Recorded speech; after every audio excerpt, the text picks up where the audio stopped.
Bom, então vamos lá. A aula está sendo gravada, eu vou fazer aquele mesmo sistema de disponibilizar lá no YouTube.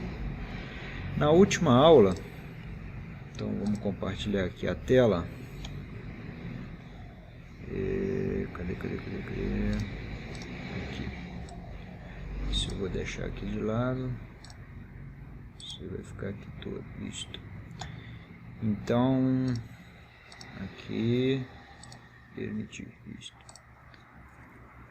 Bom, na última aula a gente chegou então a falar, deixa eu escolher uma canetinha aqui agora, sobre o método pilar padrão. Então, MD TOT é nada mais do que o alfa B, que a gente caracterizou, né, na última aula, vezes o MA, mais o que a gente representou, na verdade o que a gente falou um pouquinho, né, que é meu NSD, vezes 1 sobre R, vezes comprimento equivalente sobre 10, isso elevado ao quadrado. Lembrando que a gente tinha aí uma condição básica, né, para esse grupo aqui, né, para essa resposta nossa, que esses valores têm que ser maior ou igual ao momento fletor atuante no pilar, que a gente chama de MA. Na verdade, é até o MDA, né? Deixa eu apagar esse trem aqui. Opa, vou pegar o jeito ainda. Na verdade, é o MDA. Por que D? Porque é de cálculo. E tem que ser maior também do que o M1D mínimo. Beleza. Então, o que quer dizer essas informações básicas aqui no final, né? O que esse MDA, do que se trata? Basicamente, quando a gente está falando lá do diagrama de momento fletor, então a gente chegou a caracterizar um pouquinho o que era o MA e o MB. Não sei se vocês lembram, né? Então lá na nossa condição de cálculo, basicamente, o MA é o maior momento entre os dois, então este vai ser sempre o maior momento atuante, sempre. O MB sempre vai ser aquele momento, digamos, seria o reserva, né? Mas seria um momento fletor, ou ora pode ser igual ao MA, ou inferior ao MA. Deixa eu...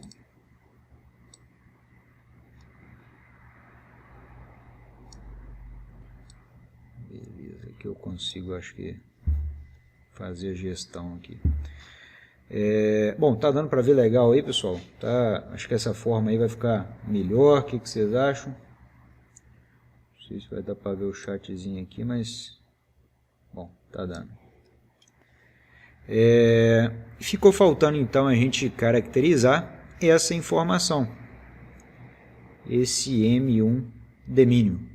Esse M1D mínimo tem um conceito por trás dessa informação, vamos dizer assim, né? Que ela foi, na verdade, é um conceito recente, né? Na revisão da norma, na verdade foi em 2003, a partir de 2003, foi implementado esse conceito de M1D mínimo. Até então a gente tinha uma outra consideração envolvida em torno desse M1D mínimo, que se trata de um ângulo dito θ1. Então vamos ver o que se trata esse conceito de M1D mínimo. Para isso eu reservei aqui um material legal para vocês, que é página 181, que é isso daqui, ó.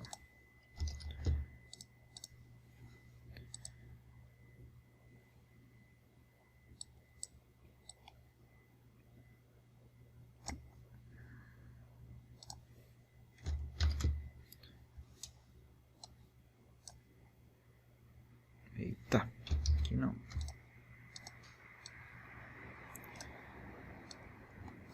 Bom, há duas formas de considerar essa prescrição de momento mínimo, né? Na verdade, por que esse momento mínimo ele foi desenvolvido? Até antes da revisão da norma e antes da consideração desse tal de M1D mínimo, o que se fazia era, ao longo do nosso dimensionamento, era agregado uma excentricidade aos cálculos, ou seja, eu tenho lá uma seção de pilar fictícia, seção 20 por 60, sei lá. A gente viu que a carga normal, digamos que essa carga normal estava excêntrica em relação a um dos eixos ou em relação aos dois eixos. Então a gente tinha aqui uma excentricidade e aqui também uma excentricidade. Naturalmente o que se faz traz essa carga normal para o centro de gravidade e, por consequência, considera-se os momentos fletores atuando em torno do eixo. Joia. Só que existe uma condição básica no dimensionamento, que é a verticalidade, como a gente viu, né? Necessariamente pilar ele deveria ser construído na vertical, porém a gente não tem a garantia dessa verticalidade, né? A gente não consegue garantir que de fato o pilar vai ser construído seguindo essas considerações. Então o que se faz e o que se fazia também antigamente é considerar duas condições possíveis. Eu acho que eu cheguei a falar um pouquinho para vocês, que ou o meu pilar ele saía fora do prumo, desculpa, ele fazia uma barriguinha, né? Ele dava uma leve curvatura, ou o meu pilar ele saía do prumo devido, sei lá, qualquer condição que seja. Às vezes o sujeito foi concretar lá o pilar no dia e, sei lá, comeu uma feijoada, tomou uma cachaçinha e, por algum motivo, o escoramento da minha estrutura não ficou tão legal. Então, consequentemente, a gente poderia ter duas condições críticas de seria deslocamento ou seria desaprumo do meu pilar, ou desaprumo no lance ou desaprumo, digamos, global daquele elemento. Então, o que se fazia naturalmente era considerar no dimensionamento uma excentricidade prévia, e essa excentricidade induzia naturalmente um momento fletor na minha estrutura. Então, isso daqui era né? Porque isso daqui não foi abolido na norma, então ainda é possível fazer isso. Então, essa excentricidade seria uma excentricidade adicional. O que seria uma excentricidade adicional? Você tem um momento fletor, oriundo aqui da minha carga normal, e a esse momento fletor adiciona-se uma excentricidade devido a esse efeito de desaprumo, vamos dizer assim, de falta de retilinidade ou próprio desaprumo do pilar. Em 2003, foi implementado na NBR 6118 a possibilidade da gente acoplar aos nossos cálculos uma outra condição básica que não esta de excentricidade adicional, que foi esse conceito de M1D mínimo, que é basicamente um momento fletor mínimo, tendo em vista considerar essas possibilidades. Então, na verdade, esse M1D mínimo supre essa demanda. Só que isso daqui não é um momento adicional. Na verdade, esse momento ele é um momento a ser avaliado. Caso esses momentos, né, atuantes na minha estrutura sejam inferiores ao momento mínimo, de fato a gente vai considerar no mínimo isto. Caso esses momentos fletores eles superem o momento fletor mínimo, usa-se, óbvio, um momento de maior magnitude. Então, a tratativa é um pouco diferente, né, tendo em vista esta condição de excentricidade e a condição básica de momento fletor mínimo. E conforme eu falei para vocês lá no início, todas as duas possibilidades estão na norma. Eu gosto muito, né, eu acabo utilizando e eu acho que fica muito mais natural o processo de dimensionamento, o uso do momento fletor mínimo. Tanto é que essa análise, né, naturalmente, ela está aí ao longo de todo o processo de avaliação do pilar padrão com curvatura aproximada. Então, o que a gente vai fazer é adotar esse momento fletor mínimo. Às vezes me perguntam, mas por que você explicou isso daqui embaixo? Vai que vocês encontram aí uma literatura, e a literatura trata o dimensionamento do pilar por meio dessa excentricidade. E, se eu não me engano, o professor Paulo de Bastos trata dessa forma. Acho que nem usa o M1D mínimo, pelo menos as apostilas que eu tive acesso há algum tempo, né? Não sei se ele revisou. Bom, então vamos caracterizar esse M1D mínimo. Então, o nosso momento mínimo,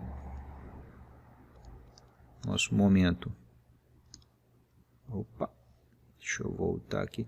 Eu ainda estou pegando o jeito que esse trem aqui, tá, gente? Mas vai ficar bom. Assim espero, né? Pelo menos vou gastar menos papel. Momento mínimo. O momento mínimo é uma equação básica. M1D mínimo é igual a NSD vezes, deixa eu abrir aqui, beleza, vezes, eu vou ter que consultar aqui, porque de cabeça, rapaz, eu não me lembro, ó. Vocês vão até ter acesso aí, ó, ao NSD, eu sempre confundo, 0,015 mais 0,03H. Joia. Lembrando que esse H é em metro. Eita, que metro? Metros.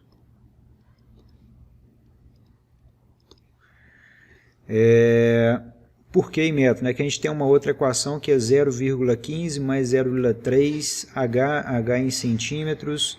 Isso daqui é a altura na direção considerada. Então, aqui é a altura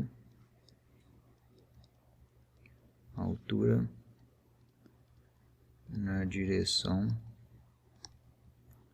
avaliada, né? Vamos dizer assim, avaliada ou considerada. Bom, então visto isso, a gente tem caracterizado então o nosso momento fletor mínimo, né, a ser utilizado nessa nossa equação, nessa nossa avaliação, e também a ser utilizado nessa análise aqui. Ó. Lembra que lá no alfa B surgia aí uma análise, meu alfa B poderia ser 1, caso o meu momento fletor mínimo, o M1D mínimo, fosse superior aos momentos fletores atuantes, que é o que de fato a gente vai avaliar e o que eu falei para vocês. Então, o M1D mínimo é uma análise a ser considerada, não é nada adicional ao meu dimensionamento. É uma avaliação básica que a gente faz nas nossas estruturas. Tranquilo, gente? Está dando para acompanhar assim? Tá legal? Deixa eu ver o chatzinho aqui que nem está dando para ver. Beleza. Qualquer coisa vocês me chamam aí.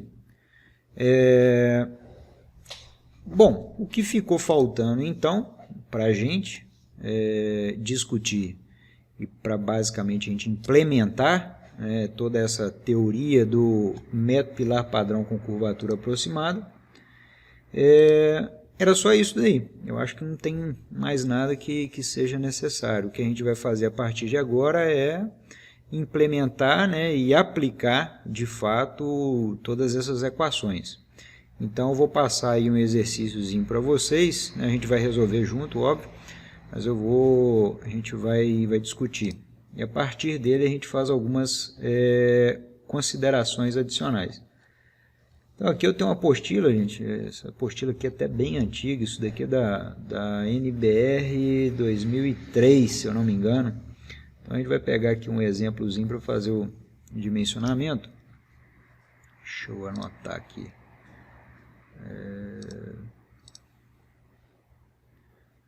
Beleza. Acho que eu tenho até aqui que fica mais fácil. Beleza. Então vamos lá.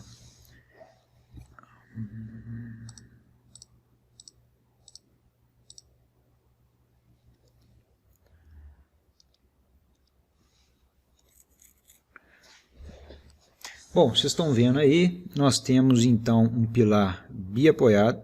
Opa! Então nós temos aqui um pilarzinho biapoiado. Deixa eu só tirar esse trem daqui. Então a gente tem aqui, ó, vou tentar desenhar reto, né? Pilarzinho biapoiado. Beleza. A gente tem uma carga no topo desse pilar de 2.100 kN. Isso daqui já é uma carga NSD, ou seja, já é uma carga de cálculo. Esse pilar ele tem 3 metros, certo? De comprimento equivalente. 3 metros. A seção transversal desse pilar, então seção 30 por 30 centímetros. Beleza.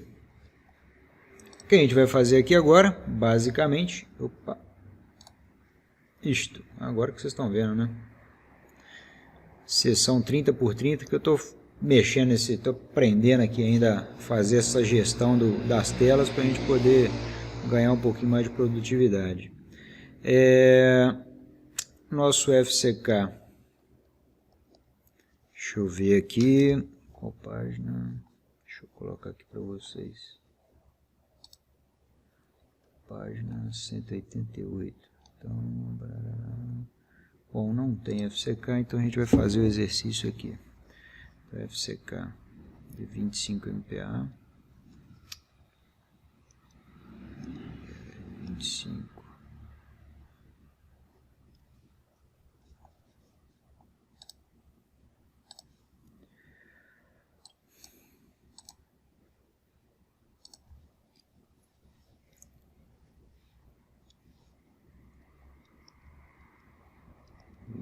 MPa.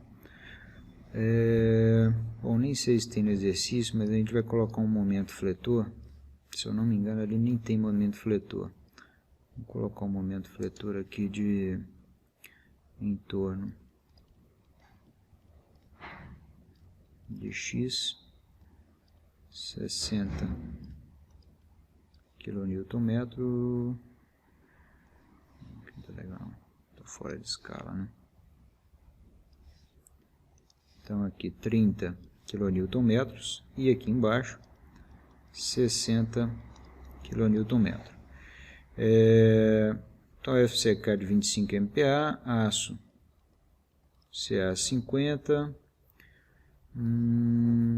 acho que não precisa de mais nada, acho que isso daí já é o suficiente. Vamos considerar então nosso eixo Y na vertical e nosso eixo X na horizontal. Então a gente tem esse pilar a ser dimensionado.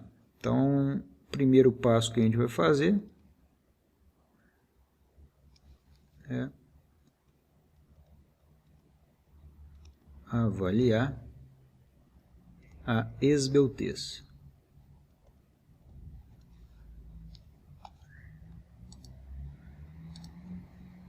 Beleza.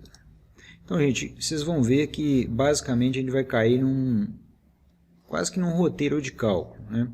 O primeiro ponto que é interessante a gente avaliar é a esbeltez, porque a partir dela a gente vai fazer diversas outras análises, inclusive a análise no que diz respeito ao índice de esbeltez limite, né? Se eu vou considerar ou não o efeito de segunda ordem local, né? Só colocar aqui página 3, joia. Bom, a gente viu, se eu não me engano, nas últimas aulas, acho que eu passei para vocês, que a esbeltez é uma equação básica dado por raiz de 12 vezes LEH, onde H é a altura na direção considerada, onde a gente tinha HX, ou seja, se eu for considerar a esbeltez na direção X, o sujeito de análise nosso aqui era o HY, que é justamente a direção perpendicular ao nosso eixo de análise, que a gente está analisando momentos em torno do eixo X. Então, a direção de inércia, vamos dizer assim, né, das análises em torno de X é o eixo perpendicular, ou é a direção ou a seção perpendicular de análise. E quando a gente está avaliando basicamente o índice de esbeltez na direção Y, a gente já tem raiz de 12 vezes LE sobre HX. Beleza. Então, uma vez caracterizado a esbeltez, o que a gente vai fazer é dimensionar, calcular. Outra informação importante é o que diz respeito ao comprimento equivalente. Esse comprimento equivalente, coincidentemente, ele vai ser os 3 metros. Na verdade, eu já até informei, né, que esse comprimento equivalente refere-se ao próprio lance do pilar, porque, por se tratar de um pilar simplesmente apoiado, independente se fosse estrutura de nós fixos ou nós móveis, a gente teria uma condição de cálculo onde o comprimento equivalente da minha estrutura é o próprio comprimento do pilar. É a condição mais simples de ser avaliada. Então, visto isso, a gente vai calcular. Eu vou fazer isso daqui uma única vez, né? Uma vez que o meu HY e meu HX é 30 centímetros, então o índice de esbeltez tanto em X quanto em Y vai ser o mesmo. Tá? Mas, naturalmente, quando essas dimensões da seção transversal elas forem diferentes, naturalmente você vai ter que fazer você tem que fazer os dois cálculos, né? Aqui é só por conveniência mesmo. Então, vamos lá. O lambda, tanto x quanto y, é igual a raiz de 12 vezes 3 dividido por 0,3 metros. Deixa eu pegar aqui a calculadora, só um minutinho.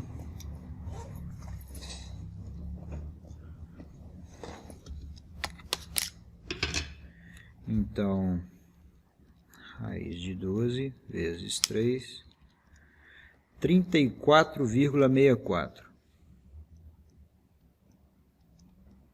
34,64. Isso daqui é um pilar compacto, né, na sua essência, mas que nós vamos tratar ele como um pilar esbelto. Lembra que eu falei com vocês? O método pilar padrão ele é válido até um índice de esbeltez menor ou igual a 90.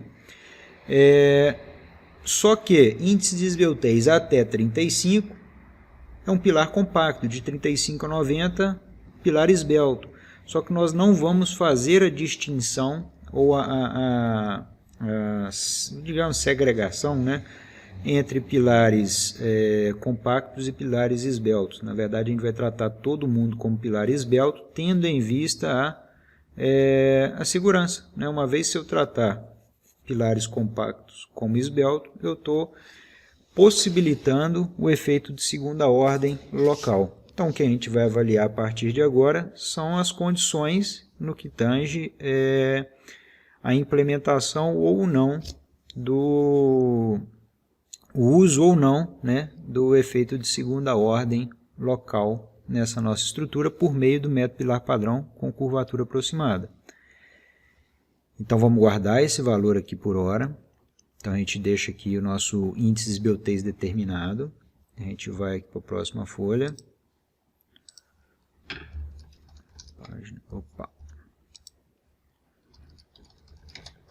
Página 4. Deixa eu só deletar esse trem aqui. Bom, segundo passo. Vamos colocar aqui segundo passo.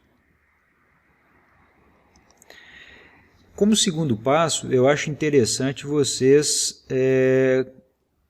determinarem, né, então, o cálculo do M1D mínimo, que coincidentemente, né, aqui também vai ser tanto o M1D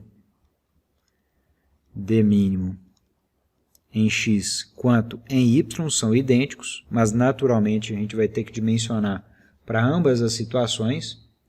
Deixa eu só ver aqui, está beleza. Então, por convenção, o que eu vou fazer é calcular para um só. Por quê? Porque o meu M1D mínimo ele depende basicamente do meu NSD, como vocês viram, depende também da minha seção transversal, 0,15 mais 0,03H. Já que minha altura H ela é igual para ambas as direções, é 0,30, o que eu vou fazer é dimensionar uma única vez. Então, vamos lá. O NSD nosso é basicamente 2.100 kN vezes 0,15 mais 0,03 H, 0,3, porque é em metro. Então, vou até colocar aqui em vermelho, ó. O que a gente tem aqui é 0,3 metros. Dando, deixa eu ver aqui, 2000.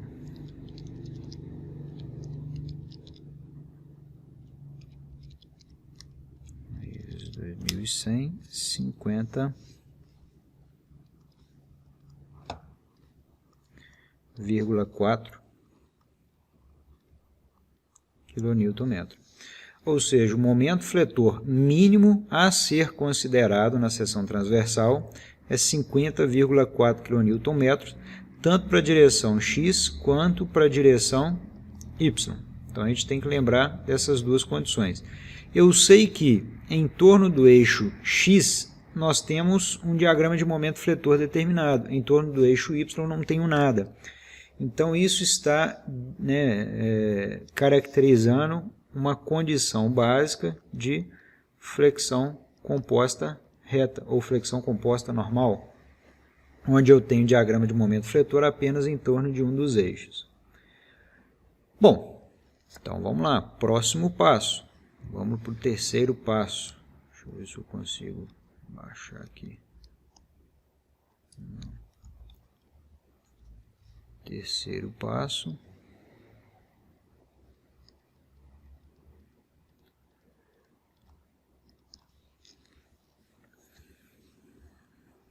Determinação ou cálculo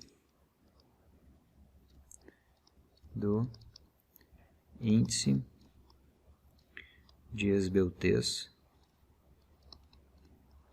limite. O interessante aqui no índice de esbeltez limite é que a gente vai ter que determinar algumas coisas.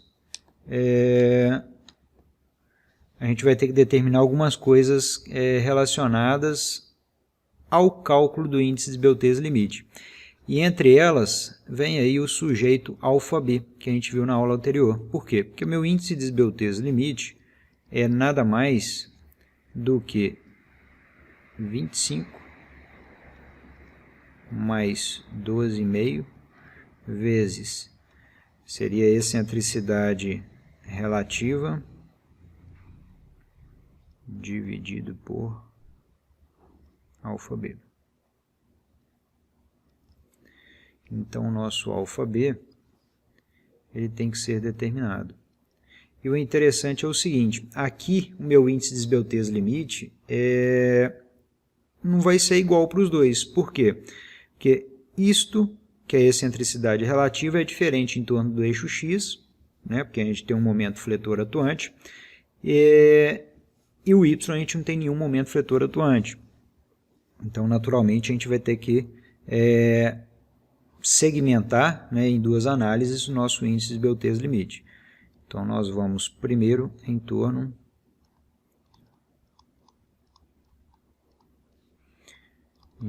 do eixo x. Por que eu vou fazer apenas em torno do eixo x? Porque em torno do eixo y não existe momento.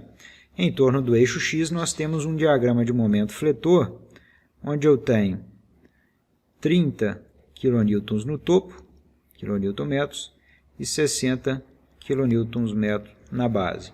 naturalmente esse 60 kN ele é superior ao MD mínimo.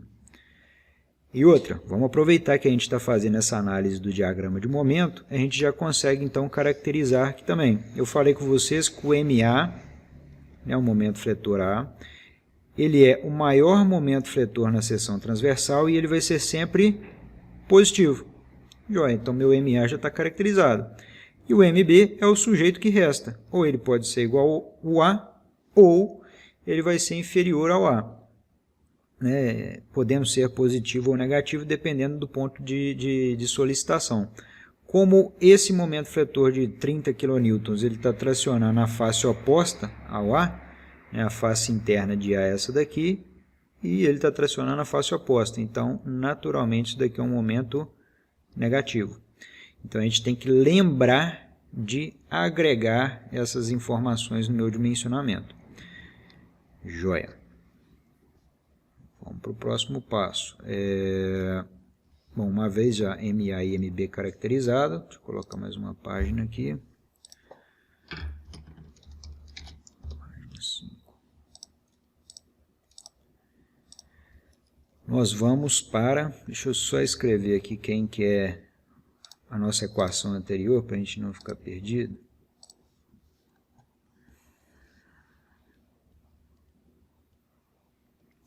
Então, meu índice de esbeltez limite em x é igual a 25 mais 12,5 mais excentricidade relativa sobre h dividido por alfa b. Então, aqui vamos determinar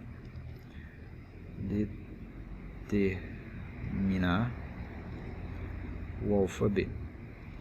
Lembra que eu falei com vocês que o alfa b ele é subdividido em basicamente três possibilidades. A possibilidade A, a possibilidade B e a possibilidade C.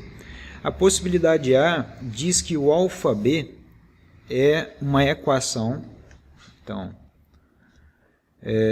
onde eu tenho 0,4 tem que ser menor ou igual a alfa b, e essa equação é 0,6 mais 0,4 MB sobre MA menor ou igual a 1. Então essa condição, essa primeira equação, ela é válida para quando o alfa b, quando o seu momento fletor, né, aí eu já confundindo tudo, ela é válida para pilares biapoiados sem carga transversal considerável ao longo do vão. A condição B ela é válida para pilares engastados na base livre no topo. Então essa daqui a gente já descarta de cara, então não preciso nem avaliar a condição B, que é o 0,85, não sei o que lá. E a condição C é uma outra condição que diz, caso o meu momento fletor mínimo seja maior do que o momento fletor A, o atuante, o meu alfa B seria 1. Essa daqui a gente também descarta. Por quê? Porque o meu momento fletor mínimo, conforme a gente viu, acho que aqui... Tá aqui, ó, meu momento fletor mínimo é 50,4 kN. 50,4 kN é inferior ao próprio momento atuante na nossa seção. Então, naturalmente, o que a gente vai fazer é desprezar essa condição, a condição B, a condição C. Então, a condição de análise nossa, a condição básica, é a condição A. Então, vamos lá. Então, meu alfa B, buscando aí essa nossa equação. Então, meu alfa B, não vai ficar legal não.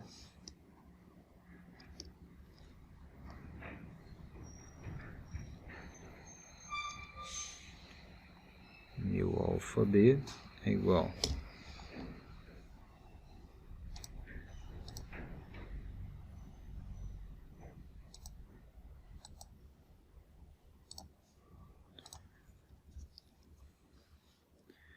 0,6 mais 0,4 mais, detalhe, MB dividido por MA. Quem é MB?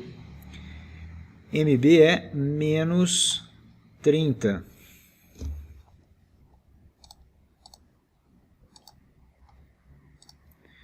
MB menos 30 dividido por 60 mais 60. Então nós temos que é 0,4 vai dar 0,8, né? 30 dividido por 60 vezes... Então, desculpe, 0,4. Então, 0,6 menos, que o sinal negativo ele permanece. Então, vai dar menos 0,2 mais 0,6, 0,4. Como o 0,4 ele é um dos limites da minha equação, tá ok. Eu posso empregar esse valor como valor de consideração de cálculo. Então, o que eu vou pegar, substituir agora o nosso...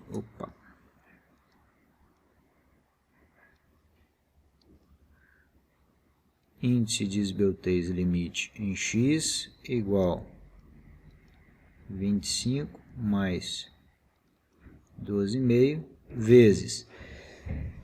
Deixa essa excentricidade relativa aqui ainda, que a gente vai falar sobre ela. Eu vou transformar isso daqui ainda. Dividido por 0,4. Excentricidade relativa, conforme eu falei para vocês, é a excentricidade de primeira ordem dividido pela altura na direção considerada. A excentricidade, a gente viu que é nada mais do que momento dividido por normal, não é isso? E h, como eu estou considerando aqui em torno do meu eixo x, o h, a excentricidade relativa em torno de x, é o próprio hx, não é isso? Deixa eu ver, excentricidade que... Desculpem, deixa eu voltar aqui, deixa eu rebobinar a fita. A gente faz um desenho.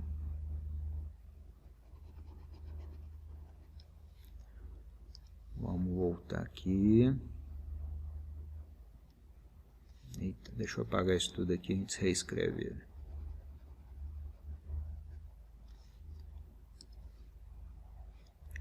Vamos lá, excentricidade de primeira ordem é H. Vou voltar aqui. Então aqui eu tenho a minha seção transversal. Opa.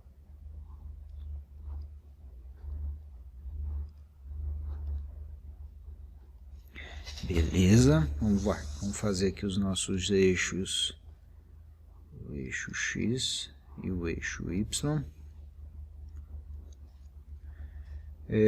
Falei para vocês então que a gente tem aqui o eixo X e aqui o eixo Y, que a gente tem um momento em torno de X.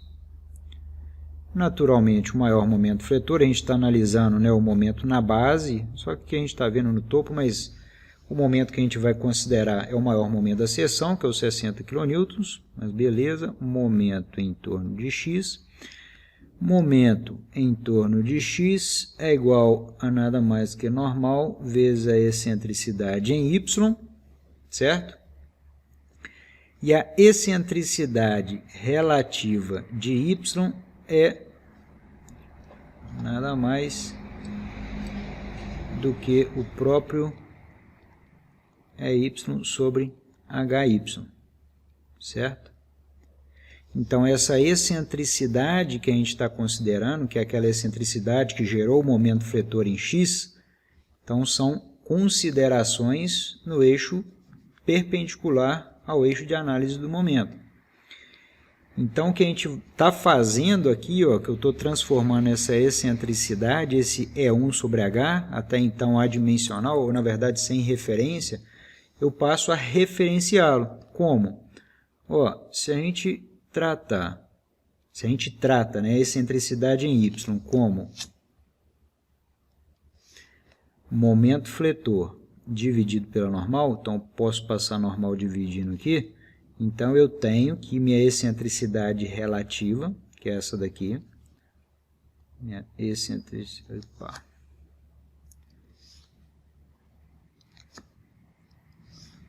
A excentricidade relativa é mx dividido pela normal vezes o hy.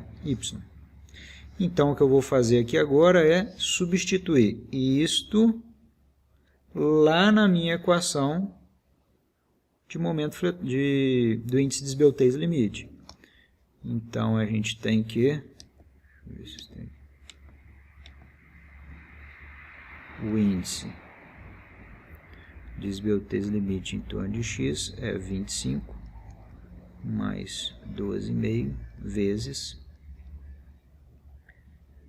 mx normal hy sobre o meu 0,4, que é meu alfa b. Então, vamos lá.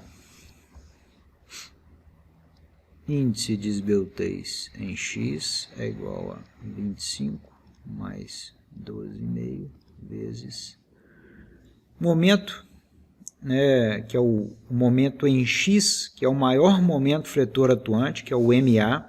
Então, deixa eu só lembrar aqui também, ó. Deixa eu colocar aqui para na hora que vocês forem estudar não correr o risco de errar. Então, vai ser MAx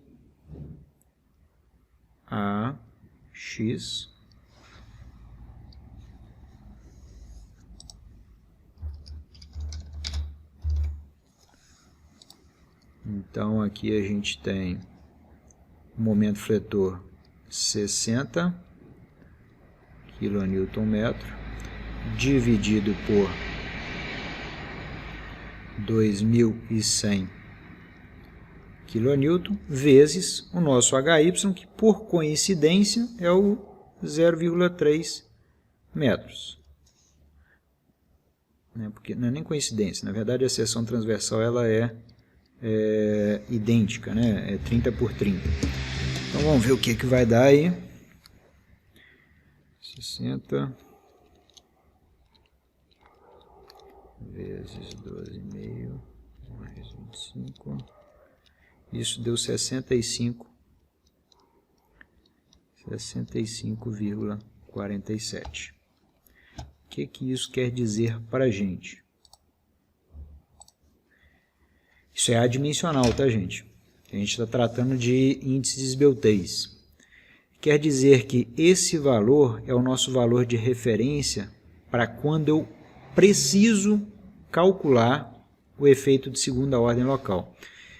Então, lembra lá daquele exemplo da plaquinha, né, que eu dei para vocês. Vocês estão numa rodovia e o limite de velocidade é 80 km por hora. Se você excedeu aquele limite, o que vai acontecer? Eles vão te multar. Se você trafegou na pista aquém desse limite, não vai acontecer nada. E qual que é o nosso limite de referência? Desculpe, qual que é a nossa referência? O nosso limite já está estabelecido. Ó. Então, isso daqui é o índice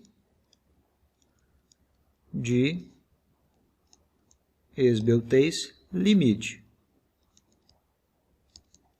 Tá, mas qual que é a nossa referência? Lembra que a primeira coisa que eu fiz o cálculo, né, basicamente, foi o nosso índice de esbeltez, né, a esbeltez que de fato o meu pilar tem.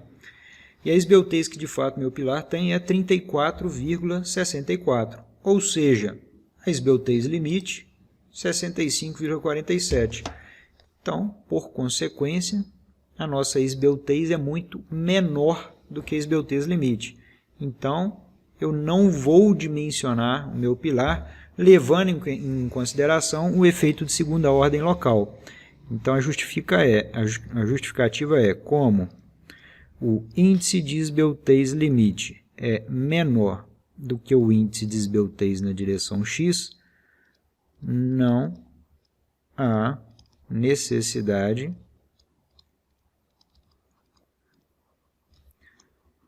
de considerar, né, de acoplar, vamos colocar assim, né, acoplar o efeito de segunda ordem local. Em outras palavras, o que isso daqui significa para a gente? Significa que lá no meu cálculo do MD total, MD tot, é igual a alfa B, MA, mais NSD, 1 sobre R, L ao quadrado sobre 10. E isso tem que ser maior ou igual ao MA ou M1 de mínimo.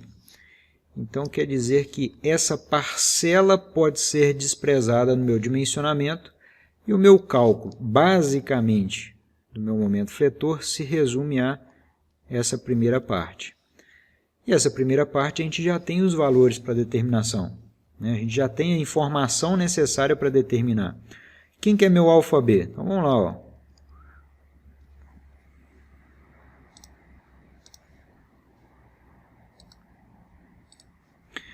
O meu alfa B é 0,4 vezes, quem é o MA? MA é o momento fletor atuante na minha seção.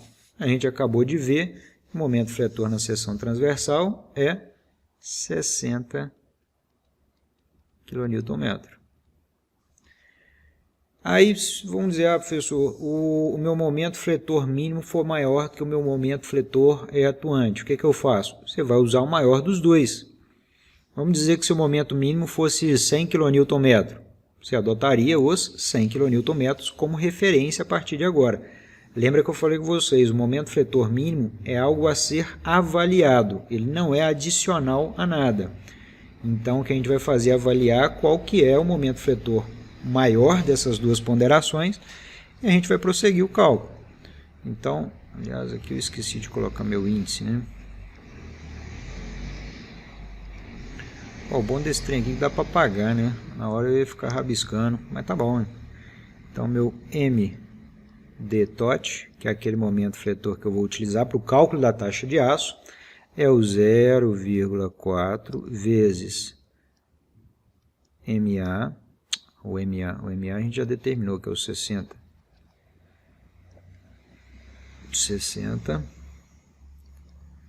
kN mais 0, porque essa parcela minha aqui é 0. Isso daí está me dando 24 kN. Olha só que interessante. Então quer dizer que meu momento fletor total ele é 24 kN? Não. Por quê? Porque a gente tem que ainda analisar essas duas ressalvas. Isso daqui é importantíssimo. E, inclusive é tão importante que é ela que vai definir o nosso dimensionamento. Por quê? Porque esse valor tem que ser maior do que 60 kN, ou nosso momento mínimo deu 50... Cadê o nosso momento mínimo? Acho que passei, né? 50,4 kN. Na verdade é o 60, né? Então 50,4 kN. Esse daqui já sai fora, que ele é menor do que o próprio 60. Então, no final das contas, assim, vou colocar assim, assim, temos o mtot igual 60 kN. Então, essa é a resposta. Esse é o momento fletor atuante no meu pilar. Então, por consequência, na verdade, a gente fez todas as verificações acerca dos elementos, né, do que estava envolvido no nosso dimensionamento.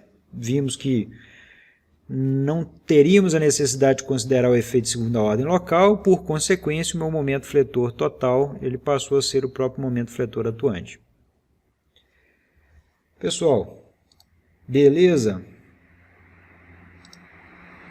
Ou não? Beleza, boa noite, tranquilo.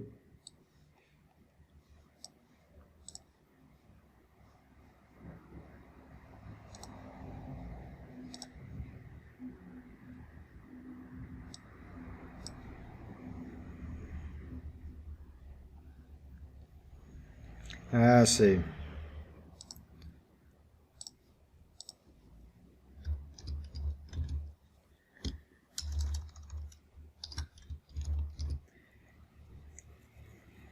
Tá.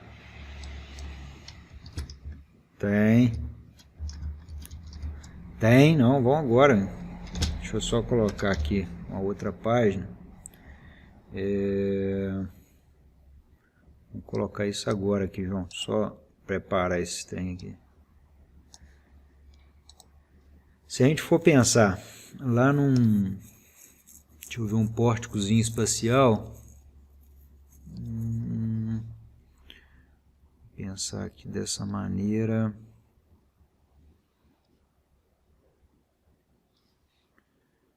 Digamos que a gente tem aqui esse pórtico. Deixa eu ver se esse daqui vai dar. Bom, acho que vai. Vamos lá. Digamos que a gente tem aqui um momentozinho fletor dessa viga. Aí eu tenho um momentozinho fletor dela. Naturalmente a gente tem que balancear, né, esse momento fletor aqui.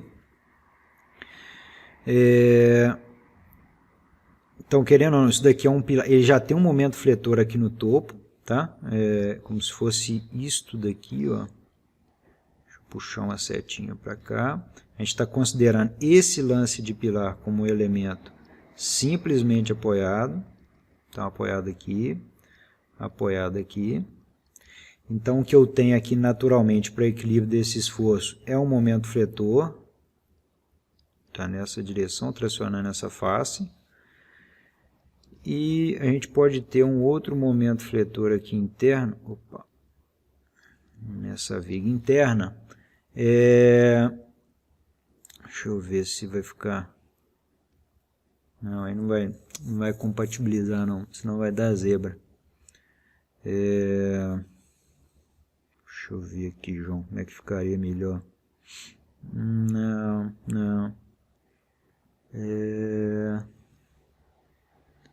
Não, o que teria aqui, cara, mas aí para... Bom, vai ser isso, né? Digamos que eu tenho um momentozinho fletor aqui, só que para contrabalancear esse meu sistema, o que a gente tem, vamos dizer que esse momento em números, digamos que aqui, só terminar de desenhar aqui, ó. Digamos que esse momento fletor, esse em verde na minha viga seja, sei lá, 100 kN, 100 kN/metro. Então, naturalmente, esse momento fletor aqui, para contrabalancear, ele não vai ser o momento fletor total, ele não vai contrabalancear esse 100, porque aqui eu tenho um nó com 3 equilíbrios, né? Digamos assim, ó, tem uma barra para cima, eu tenho uma barra para o lado e eu tenho uma barra para baixo. Aqui esse nó é um nó de 2 barras, então beleza, esse momento fletor tem que contrabalancear com esse. Agora aqui não, nesse nó de pórtico não, nesse nó de pórtico eu posso ter um momento fletor, digamos, igual eu falei para vocês, 100 kN, só que esse 100 kN, essa minha barra, né, quando solicitada, ela vai fazer um negócio assim, ó, certo? Então o que a gente vai ter em contrapartida, deixa eu ver, tracionou em cima isso. Então o que a gente vai ter em contrapartida seria algo, deixa eu ver se eu consigo desenhar aqui. Não vai ficar legal não. Cara, eu vou fazer melhor aqui, viu, João? Pera aí que eu vou... Deixa eu ligar a câmera aqui. Melhor do que eu ficar desenhando aqui, tentando.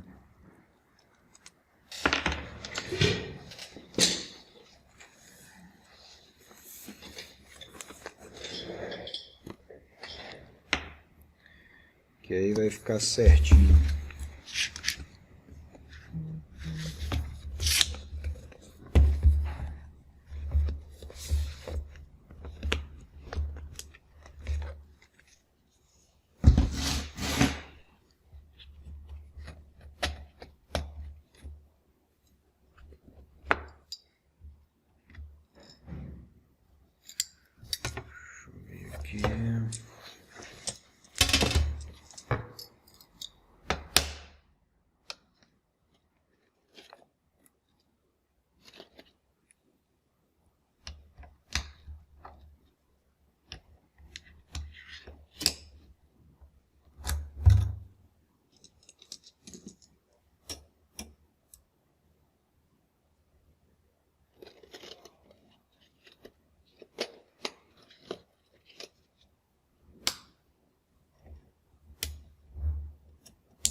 que vai, não sei se vai dar para vocês, acho que vai dar para ver direitinho, né? Qualquer coisa eu levanto aqui o... Bom, João, quando a gente tem aquele nó, isso daqui,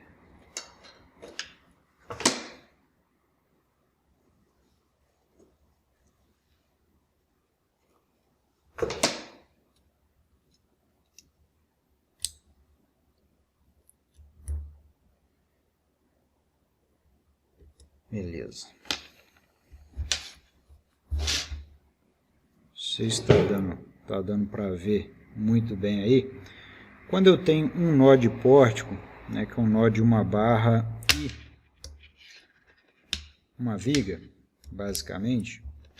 Então, quando a gente for fazer o equilíbrio desse meu sistema, perceba que naturalmente eu tenho ó, um lado tracionado, digamos que eu tenho aqui um momento negativo, e naturalmente o meu pilar ele vai estar tracionado, igualzinho a gente fez ali no desenho, que é essa condição, isso, seria basicamente essa condição. O meu nó de pórtico ele vai fazer um negócio mais ou menos assim, ó. Fazer um negócio mais ou menos assim, ó.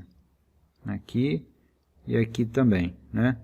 E naturalmente a minha barra, como ela está travada aqui embaixo, e ela está sobre um outro equilíbrio de esforço, e esse equilíbrio de esforço seria um sisteminha assim, ó.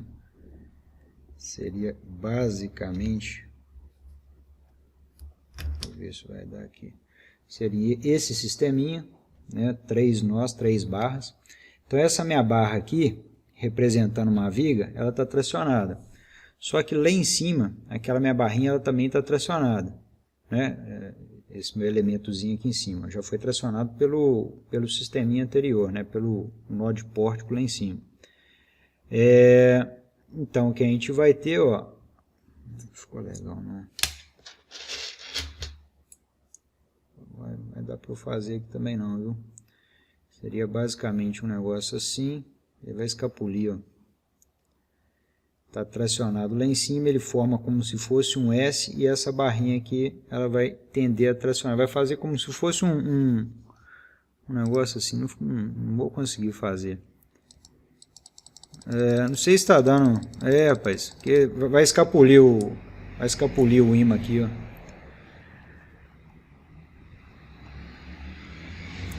Porque o equilíbrio, a gente tem o equilíbrio de esforços nesse nó, então eu queria ter, bom, vou tentar fazer isso daqui depois, que senão vai escapulir só ver, rapaz, ó, acho que se eu segurar aqui deve dar, só a última tentativa aqui, a gente,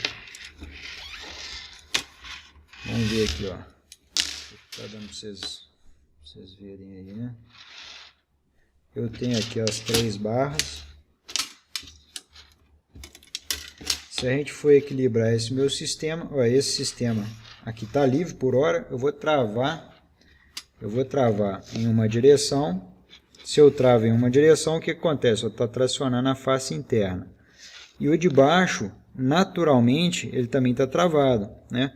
Então o que vai acontecer é como se fosse um S, né, nos meus pilares, para equilibrar o momento fletor dessa minha barra aqui, ó, que na verdade é nada mais do que minha viga. Então, se eu vou equilibrar esse meu sistema, a gente vamos tentar entender o giro da seção, né? Se eu vou tentar equilibrar esse meu sistema, o contrabalanço ou o contramomento, digamos assim, é esse daqui, ó. É um nó, é um momento fletor na base de um pilar, que seria esse meu pilar aqui, e o momento fletor no topo do outro pilar. Para ficar melhor ainda, João, ó, deixa eu te mostrar aqui um resultado final, que aí eu acho que você vai entender melhor ainda. Bom, pelo menos assim espero, né? Não só você, né? Todo mundo.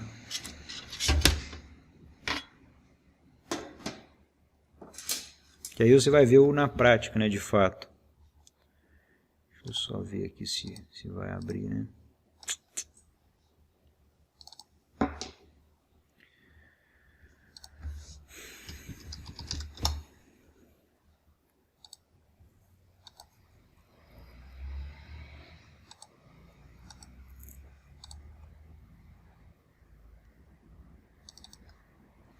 Eu espero a gente em breve começar a utilizar o programinha, tá, pessoal? Por isso que eu tô pedindo aí o e-mail de vocês, só adiantando. Eu vou mostrar para vocês algumas funções básicas aí do TQS para vocês poderem implementar algumas coisinhas. Deixa eu ver aqui um pórtico espacial. Beleza. Deixa eu só apagar aqui. Joia. Aí, João, acho que vai ficar até melhor. Melhor da gente ver. Deixa eu pegar um... Ah, rapaz, é mesmo. Ó, que beleza. Então vocês não estão vendo nada, não? É isso daqui, ó. Achou que eu ia virar um momento? Não. Vamos lá, ó. Aqui está um pórtico espacial. Deixa eu fazer só uma visualização aqui de topo. Eu vou tirar só um pórtico para vocês. Deixa eu ver aqui. Aqui até que dá para ver também. Então, vamos lá, deixa eu selecionar uma cerca aqui.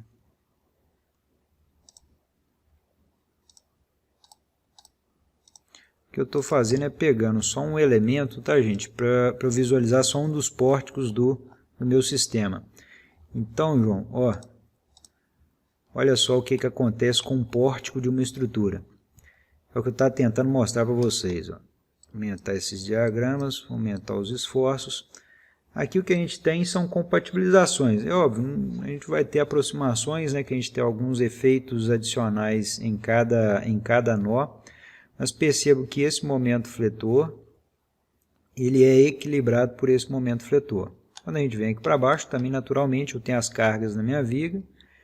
O que a gente tem aqui é um equilíbrio de momento fletor também. Ó. O meu pilar está sendo tracionado aqui internamente, então ele faz aquele efeito de S aqui. O meu pilar está sendo tracionado externamente. E essa minha estrutura, né, que é a minha viga, ela está sendo tracionada na face superior. Então, esse equilíbrio de esforços é que gera esse efeito, esse fenômeno, e que naturalmente caracteriza um pilarzinho simplesmente apoiado. Na verdade, a gente considera um pilar simplesmente apoiado. Apoiado no topo, apoiado na base. Só que, deixa eu mudar aqui minha tela, só que são pilares, né, são elementos com momentos fletores atuantes. Então, esses momentos fletores que a gente está vendo, eles são oriundos da nossa estrutura. Então, ó, deixa eu apagar isso tudo aqui. Oi, João. Aham.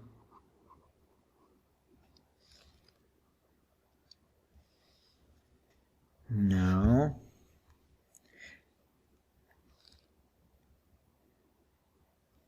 Depende, estrutura metálica depende da ligação, que manda isso daqui, ó.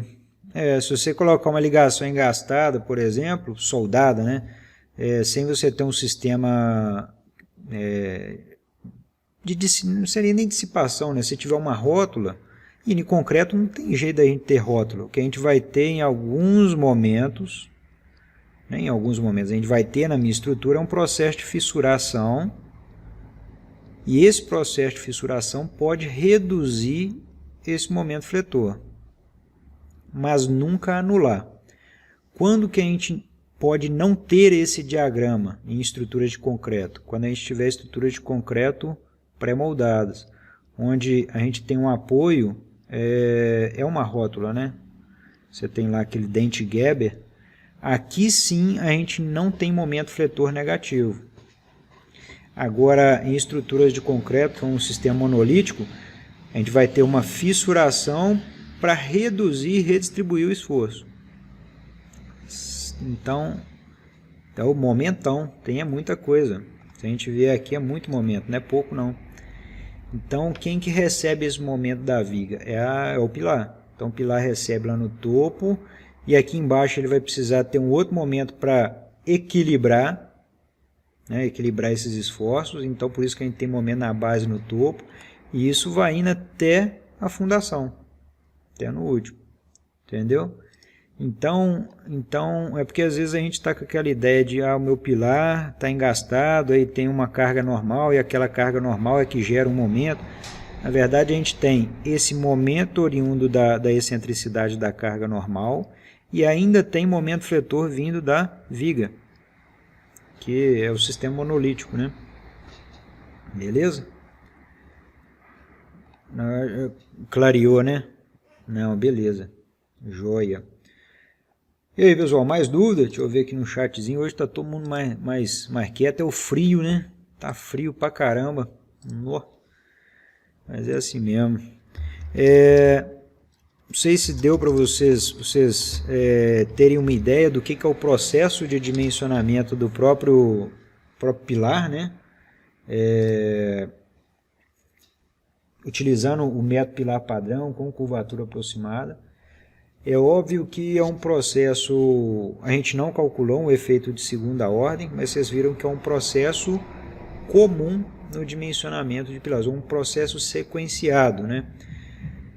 A gente vai fazer um outro exercício aqui agora que que a gente vai fazer? Primeiro, calcular o índice de esbeltez. Segundo, calcular o momento mínimo. Terceiro, calcular o índice de esbeltez limite. Quarto, verificar se vai ter a demanda ou não do efeito de segunda ordem local. Quinto, se tiver, calcular o efeito de segunda ordem local considerando o método pilar padrão. Então vocês vão perceber que o processo ele é muito repetitivo. E o interessante é isso, porque a gente consegue fazer como é que se diria? Uma rotina de cálculo. A única coisa que não é tão direto assim é a determinação da taxa de aço por meio dos ábacos. Porém, existem outras teorias de determinação da taxa de aço que são ábacos também, mas são equações pré-determinadas, né? As equações dão origem aos ábacos. Então basta ter acesso às equações e a gente faz o processo, né? o dimensionamento dos pilares de uma forma bem mais prática. Beleza, pessoal? Dúvidas? Vamos aproveitando aí que a gente vai clareando. Deixa eu ver se eu pegar um exemplo legal aqui para a gente poder fazer. Também não sei.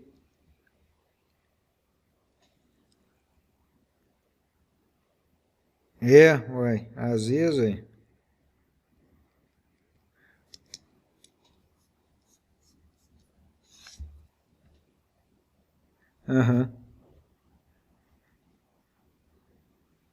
Não, mas beleza. Lá você tem essa condição aí que eu te mostrei ou não? Tem momento vindo de vigas, não?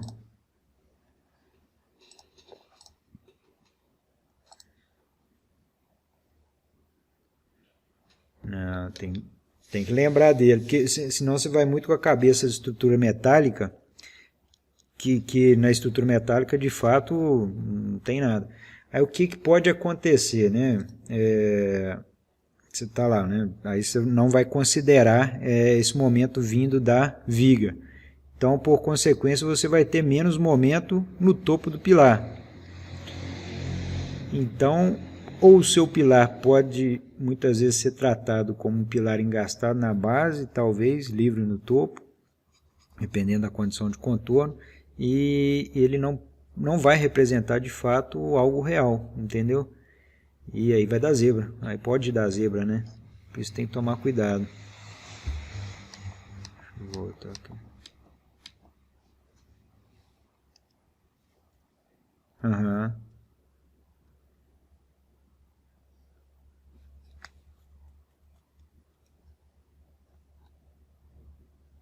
Entendi. Ué, pode. A gente pode. Pode ser, a gente pode talvez fazer o teste. Vamos fazer um cálculo aqui, ó. Eu acho, eu não sei também o que vai dar, mas eu pego uns exemplos meio assim, do nada. Vamos pegar esse pilarzinho aqui, ó. Fazer ele menorzinho. Então, digamos que a gente tem aqui um pilar.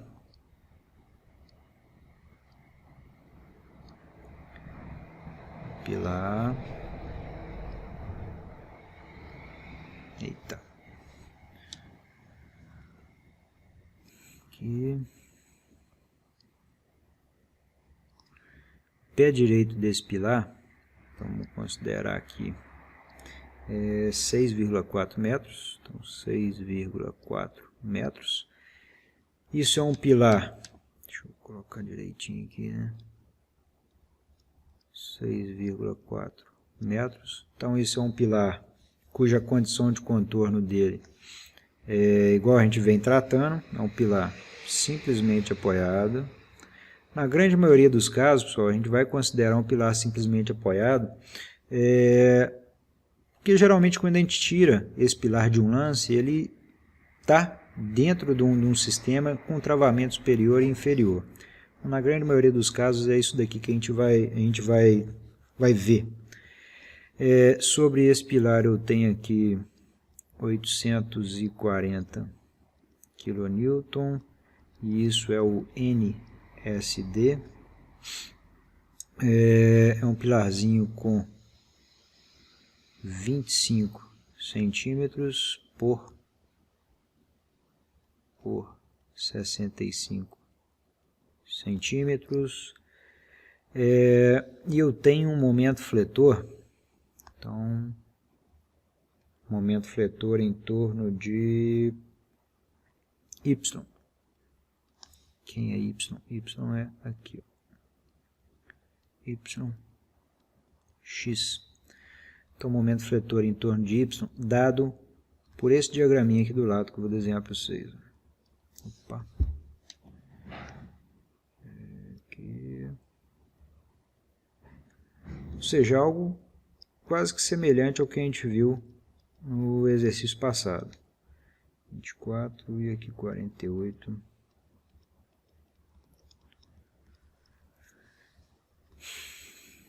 Então nós temos aqui 24 kN no topo, 48 kN na base, um momento fletor de 840 kN, um momento de cálculo, e um pé direito de 6,4 metros. Tá. A gente vai para as mesmas condições de análise anteriores. Cadê? Primeiro passo, índice de esbeltez. O índice de esbeltez eu vou calcular apenas em torno de Y, até para a gente ganhar um pouquinho na rapidez aqui do processo, que é basicamente raiz de 12 vezes 6,4 sobre... Aí é que está. Se a gente está tratando em torno de Y, eu considero o HX. Então, vai ser raiz de 12 vezes 6,4 sobre 0,25. Isso daqui vai me dar um índice de esbeltez de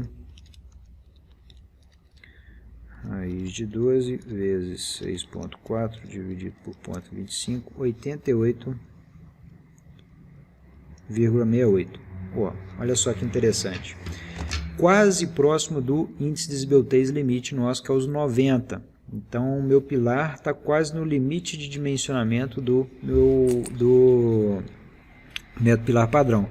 Só que isso por quê? Porque o momento fletor que está atuando na minha estrutura é um momento fletor justamente em torno do eixo de menor momento de inércia. Então, por consequência, a gente vai ter a condição mais crítica em torno desse eixo.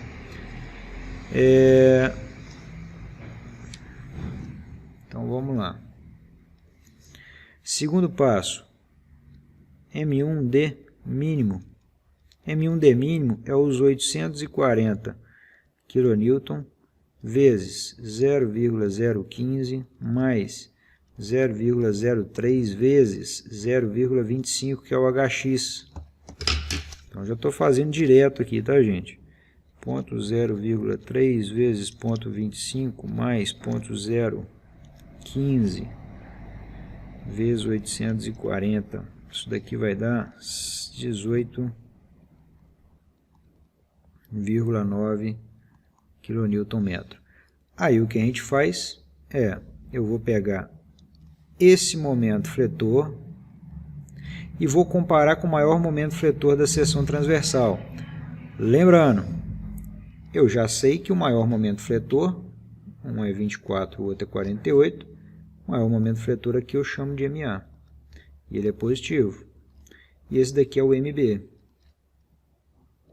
e ele é negativo, né? Porque está tracionando a face oposta de MA.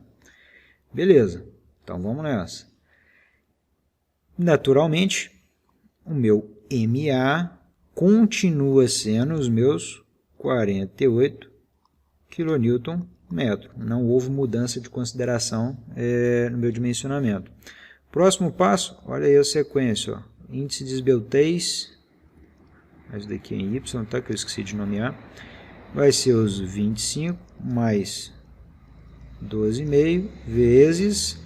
Eu vou colocar aqui meu M AY sobre N vezes HX sobre meu alfa B. Deixa eu aqui, colocar direitinho aqui, né? Beleza. Sobre meu alfa B. Beleza. O que falta a gente determinar aqui, dessas informações, o que eu ainda não sei, é o meu alfa B. O alfa B não vai ser 1. Né? De cara, eu não adoto a condição C para o meu pilar. Por quê? O meu momento mínimo é menor do que o momento atuante na minha estrutura. Joia. Condição B também não, porque o meu pilar não é engastado na base livre no topo. É um pilar biapoiado. Pronto. Então, só me resta a condição A para o alfa B. E a gente sabe que a condição A para o alfa B é uma equação única, onde alfa B é igual a 0,6 mais 0,4 sobre MB. A gente viu que o MB, que está aqui em cima, é os menos 24 e o MA 48. Então vai ser menos 24 sobre 48.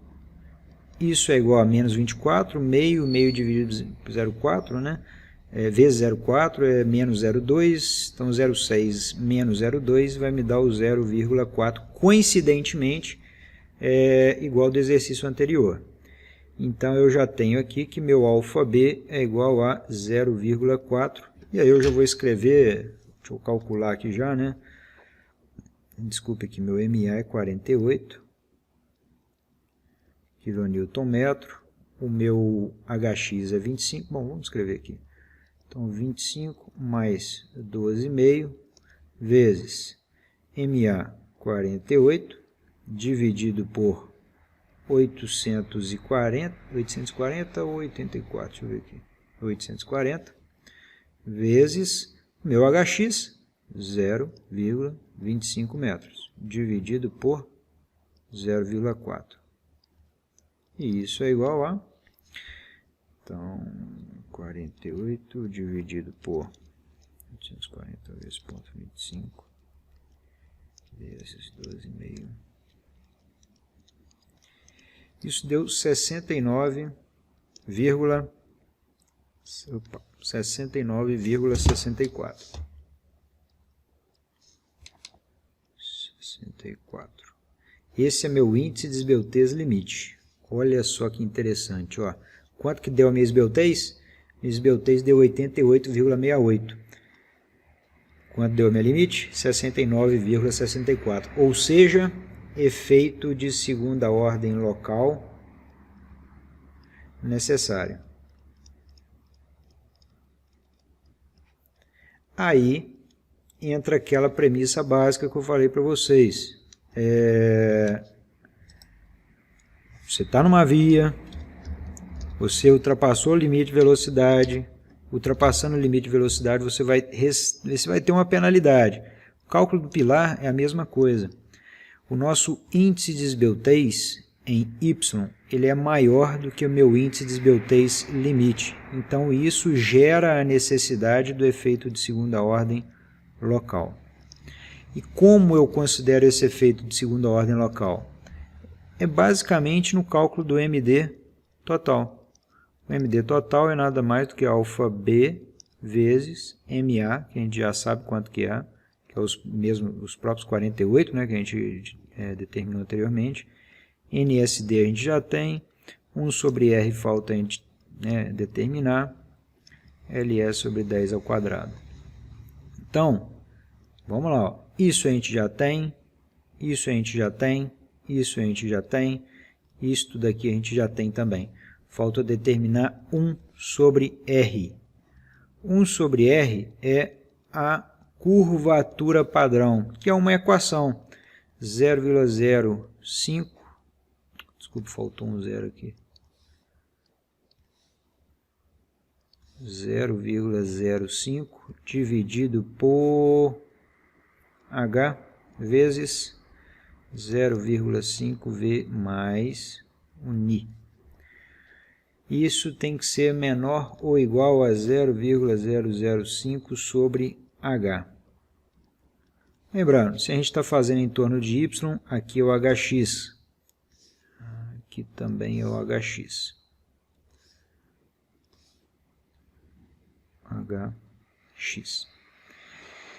Então, vamos lá. Isso daqui dá para a gente terminar agora rapidinho.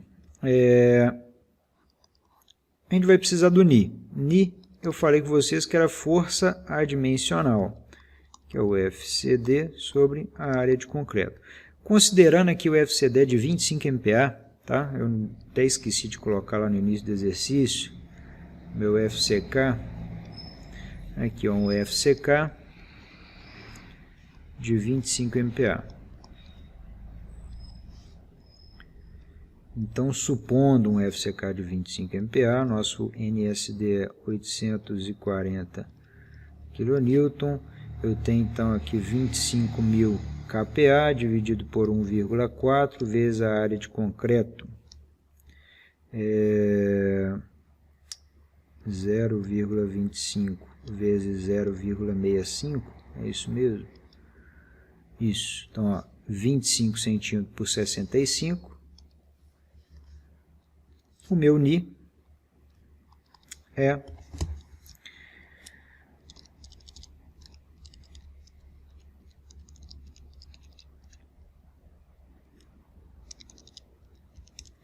0,29 aproximadamente, 0,289.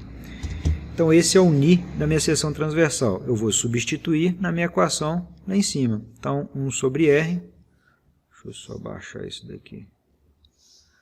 Então 1 sobre R é igual a 0,005 dividido por 0,25, que é meu HX, 0,5 mais 0,29, e isto tem que ser, vamos encontrar o valor aqui, ó, 0,005 dividido por 0,25 vezes 0,5 vezes ponto, mais,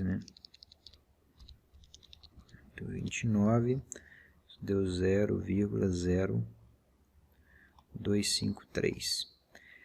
E a gente tem que comparar com o 0,05 sobre o HX, que é o 0,25. 0,05 dividido por 0,25, 0,02. Então, isto é 0,02. Como o valor encontrado, como esse valor, ele é maior do que o meu limite, eu acabo adotando o limite no meu dimensionamento. Então, eu descarto esse valor e pego o menor deles. O menor é 0,02. Então, eu vou pegar esse valor de 0,02 e substituir aqui em cima. Pronto. De resto, a gente tem todas as outras informações necessárias para o dimensionamento do pilar. Então, meu MD tot é igual a alfa B, que é o 0,4, vezes 48, mais 840 kN, vezes 0,02, vezes LE, o nosso pilar não é engastado na base, ele é simplesmente apoiado, 6,4 ao quadrado dividido por 10. E isso vai me dar, então, isto vezes 840 vezes 6,4 ao quadrado dividido por 10, mais 4 vezes 48. Isso vai me dar um momento fletor de aproximadamente 88 kN. Eu vou comparar com o MA e o MD mínimo. A gente já viu que o MD mínimo é menor do que o A, então eu vou comparar com o MA, que é 48 kN. Como o meu MA ele é menor do que o próprio momento determinado, então eu desprezo ele e eu uso o maior momento fletor entre o MD tot, o MD mínimo e o MA. O maior momento fletor é os 88 kN. Então, se eu for dimensionar a taxa de aço para o meu pilar, o que a gente vai fazer é adotar este momento como momento de cálculo. Momento para determinar o AS. Então é isso, pessoal. O procedimento de análise método pilar padrão com curvatura aproximada é esse. Aí quando eu tenho um momento em torno de x e em torno de y, a gente vai ter o MD tot em x e o MD tot em y. Esse daqui é o momento fletor, né, o MD tot em y, que é o momento fletor correspondente à solicitação máxima, considerando também o efeito de segunda ordem local nessa nossa estrutura. Bom,